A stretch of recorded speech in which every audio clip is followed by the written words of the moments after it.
he said, shaking his head. Most people here have only heard of Ted Bundy and Wayne Gacy. Their numbers are pretty low comparatively, but they're definitely the most famous. Gacy because he dressed up like a clown, and most people agree that's pretty terrifying. Bundy was famous because he was so good-looking and well-spoken. People just couldn't believe he was doing what he was doing. I guess there's a lesson to be learned in that somewhere.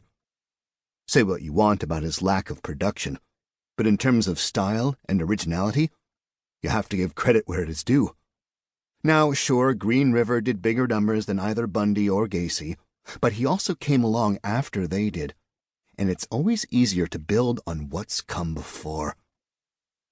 You know what they say the mark of greatness is? When she didn't answer, he told her, when everything before you is obsolete, and everything after bears your mark. He sifted through her purse and found her driver's license, glanced at it, flicked it away, and removed her cell phone. The screen was locked, but he was able to scroll down through the multiple missed calls and text messages she'd been receiving all evening. They were mainly from her mother asking where she was and why she wasn't responding. He grabbed her hand and stretched out her index finger as she squirmed. He forced her finger against the bottom of her phone, holding it there until it unlocked. She slumped forward when he released her, whimpering mutely. He ignored her, focused instead on finding her phone's airplane mode to prevent anyone tracking its location. It was an unnecessary measure, he knew. There were homes in his area that did not even have indoor plumbing. The nearest cell tower was 20 miles away. Well, I guess we should get started, he said as he placed the phone on his workbench. There's a lot to do. He picked up his mask and fitted it down over his face, adjusting its large eyes and droopy mouth so that he could see and still be heard. The microphones placed around the basement were of the highest quality he could afford, but the acoustics were tricky because of the cement walls. He reminded himself to speak clearly and keep his voice raised.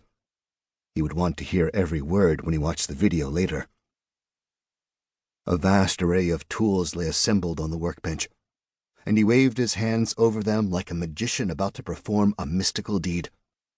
He hovered over the handle of a long machete, then picked up a small ball-peen hammer. Its wooden handle was warm in his palm. He looked down at the woman, squirming on the floor like some kind of crab, and decided the hammer would be best to start with.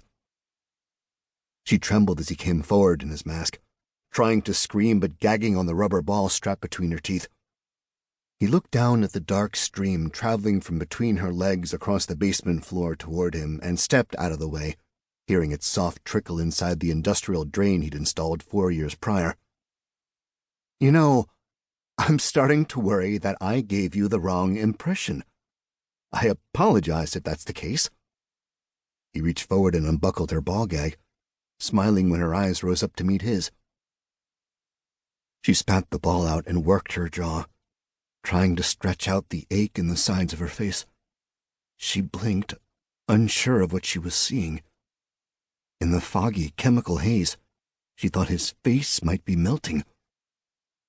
"You're not going to kill me?" she panted. Hope blossomed inside her eyes, spreading like a rash across her entire face. "This was just some kind of joke, right? Did someone put you up to this?" "Well, actually, I meant that I gave you the wrong impression that I just care about numbers. It's not about that. It's about impact. Do you remember what I told you my name was?" "You're Ed," she said quickly, desperate to invoke his name, to let him know she'd been paying attention. This was all just a sick game, she told herself. There was a way to play it. She just needed to figure out how. "You're Ed, and I'm Denise. My name is Denise Lawson, Ed." She repeated her name, needing him to know it, needing him to see her as a real person, not a plaything. Force him to see you, she told herself. Buy time to think. Keep him talking. "Can you say it?"